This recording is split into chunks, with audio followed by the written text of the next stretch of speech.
भटकती रूह की सच्ची कहानी।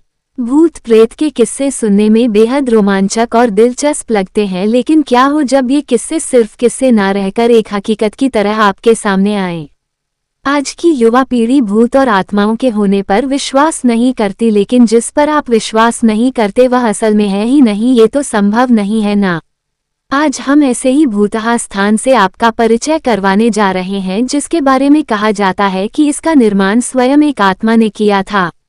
जोधपुर राजस्थान स्थित बावड़ियों के किस्से स्थानीय लोगों में बहुत मशहूर हैं। यहाँ पानी की कई बावड़ियां हैं, जिनमें से एक के बारे में कहा जाता है कि उसे भूत ने बनवाया था।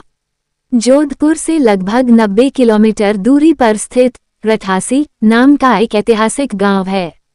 मारवाड़ के इतिहास पर नजर डालें तो ये ज्ञात होता है कि जब जोधपुर में रहने वाले राजपूतों की चंपावत शाखा का विभाजन हुआ तो उनमें से अलग हुए एक दल ने कापरदा गांव में रहना शुरू किया। लेकिन इस स्थान पर रहने वाले युवा राजपूत राजकुमारों ने गांव में साधना करने वाले साधु महात्माओं को परेशान करना शुरू कर दिया। उन राजकुमारों से क्रोधित होकर साधुओं ने उन्हें श्राप दे दिया कि उनके आने वाली पीढ़ी इस गांव में नहीं रह पाएगी।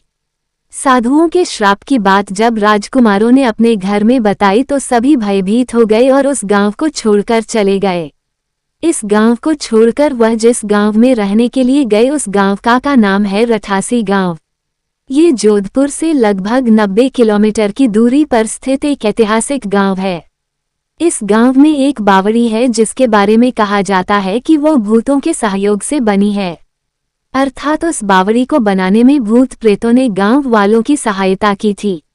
ठाकुर जयसिंह के महल में स्थित इस बावड़ी को देखने के लिए लोग दूर दूर से आते हैं। इस बावड़ी के विषय में ये कहानी प्रचलित है कि एक बार जब ठाकुर जयसिंह घोड़े पर सवार होकर जोधपुर से रठासी गांव की ओर जा रहे थे, तब रास्ते में ठाकुर साहब का घोड़ा उनके साथ साथ चलने वाले सेवकों से पीछे छूट गया और इतने में रात हो गई। राजा का घोड़ा काफी थक चुका था और उसे बहुत प्यास लगी थी। रास्ते में एक तालाब को देखकर ठाकुर जयसिंह अपने घोड़े को पानी पिलाने के लिए ले गए।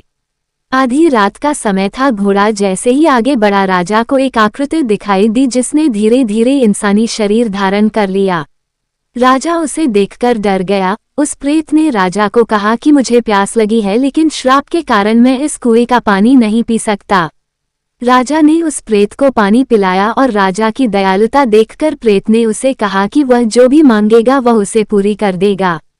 राजा ने प्रेत को कहा कि वो उसके महल में एक बावड़ी का निर्माण करे और उसके राज्य को सुंदर बना दे। भूत ने राजा के आदेश को स्वीकारते हुए कहा कि वो ये कार्य प्रत्यक्ष रूप से नहीं करेगा, लेकिन दिन भर में जितना भी काम होगा वह रात के समय 100 गुना और बढ़ जाएगा।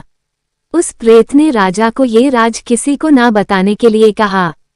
इस घटना के 2 दिन बाद ही महल और बावड़ी की इमारतें बनने लगीं। रात में पत्थर ठोंकने की रहस्यमय आवाजें आने लगीं।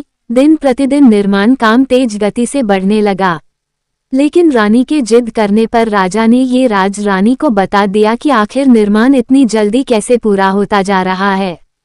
राजा ने जैसे ही यह राज रानी को बताया, सारा काम वहीं रुक गया। बावड़ी भी ज्यों की त्यों ही रह गई। इस घटना के बाद किसी ने भी उस बावड़ी को बनाने की कोशिश नहीं की।